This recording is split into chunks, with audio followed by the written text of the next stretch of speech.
Hi, everyone. Kelly Giroux coming to you from beautiful Portsmouth, New Hampshire. Today, I have a really common question that I hear all the time. Why would I sell my house that has a 3% mortgage to buy a different house with a 7% mortgage? Wouldn't that be nuts? There are some things in life that have a great amount of worth, even though there's not a price tag attached to it. So today, I want to talk about the top 10 reasons why it might be a great idea to sell and buy something else in today's market with today's interest rates. The follow-up video to this is going to be something every home seller should do before they list their property. If you're ready to go, let's start with reason number 10. Your family structure has changed. Maybe you've gone through a divorce or you've experienced the loss of a loved one, and it might just be too painful to live in your home, or you really need to divide up assets. Your mental well being is incredibly valuable too. Reason number 9, your house is too small.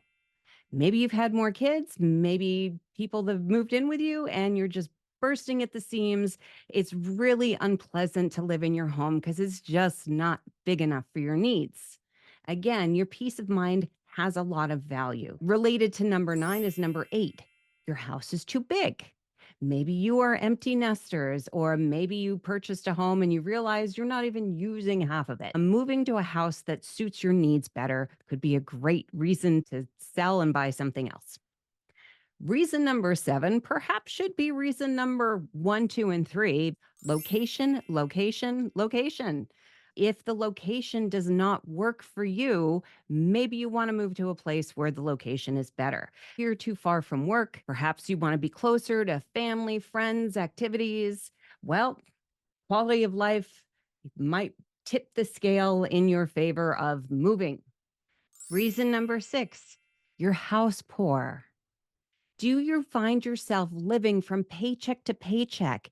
And oftentimes you don't have enough left over for the basics of life, like food and gas. And so you end up putting that on your credit card, and your credit card balance is growing. You're not putting enough money away for retirement, and something just has to give. That might be an excellent reason to move. Reason number 5, too much maintenance.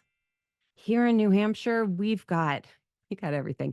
Snow in the winter we have to deal with, and lawns in the summer that we have to deal with. And maybe all of that maintaining the house that your home is too much. Reason number 4, there is a big renovation that you just can't put off. You need a new roof, or you need a new septic, a new heating system, and you just can't afford it.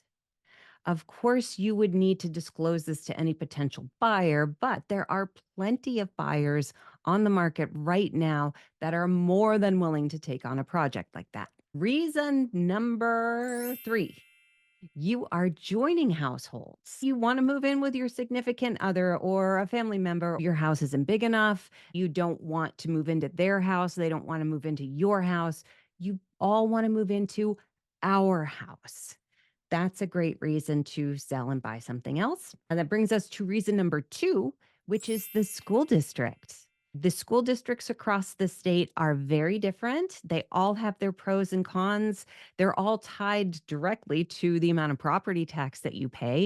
If you want to live in a school district with lower property taxes, you want to move to a better school district for your children, you want to move to a school district that has different programs. And then the number 1 reason why it could be an excellent decision to sell your house with a 3% mortgage to buy a different house with a 7% mortgage is that you just hate your house. You hate it. Every time you come home, you're like, ugh, this is where I have to live. Don't torture yourself. Value yourself. Your quality of life is really important. It's not against the law to move. Now, in my next video, I'm going to talk about safeties that you could put into a listing agreement to protect yourself. I'm going to talk about some homework you should do before considering listing, like where are you going to go? How much is it going to cost you? What's available or potentially available? Things like that.